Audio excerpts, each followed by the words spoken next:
The Kansas City Chiefs look to continue their winning ways this week when they head to Buffalo to face the Bills. Kansas City favored by 1.5 on BETDAQ, 41.5, a very low total in this game. Both these teams have been playing very well on the defensive side of the ball, so we do expect a low-scoring defensive struggle.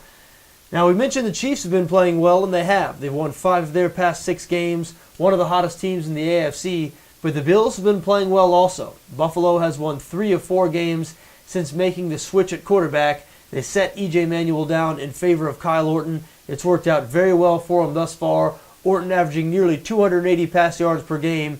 He's really given them something where before there was nothing. The Bills had one of the worst passing offenses in the league, and now they're functional, or maybe even better than functional as far as the passing offense goes.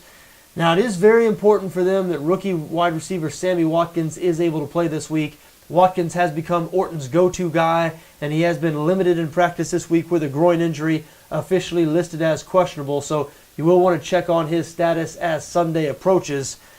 On the other side of the ball, the Bills have been playing very well, top 10 in the league in both yards allowed and points allowed. They're especially good against the run, 8th in rushing defense. That'll serve them well against a Kansas City offense that is pretty one-dimensional. The Chiefs have a top 10 rushing attack, but as far as the passing game goes, Kansas City 29th in the league, very conservative in that department. Alex Smith does not like to push the ball down the field. So the Buffalo defense would seemingly have a good matchup here. A conservative Kansas City offense that likes to run the football. As we mentioned, Buffalo has been very good against the run this season, and really they've been good in general on defense, but so have the Kansas City Chiefs. The Chiefs 2nd in the league in points allowed.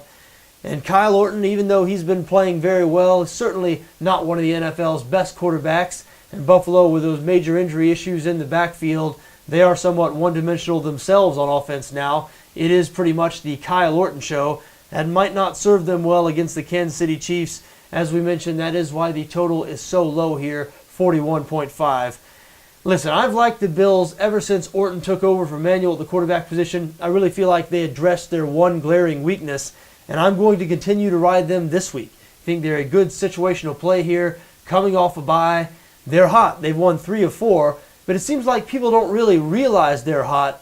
Meanwhile, bettors have fully caught on to the Kansas City Chiefs. Kansas City, a double-digit favorite last week. They were fortunate to cover that game against the New York Jets. They did win by 14, but the Jets had the ball 3 times in the last 9 minutes of the game with a chance for the backdoor cover. One time they had a goal-to-go situation. Another time they were inside the 20. So I don't believe the Chiefs quite as good right now as a lot of people seem to think they are.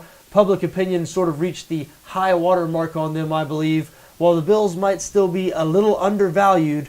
So I think Buffalo a good-looking bet this week as a short home dog. I like the Bills plus 1.5 here.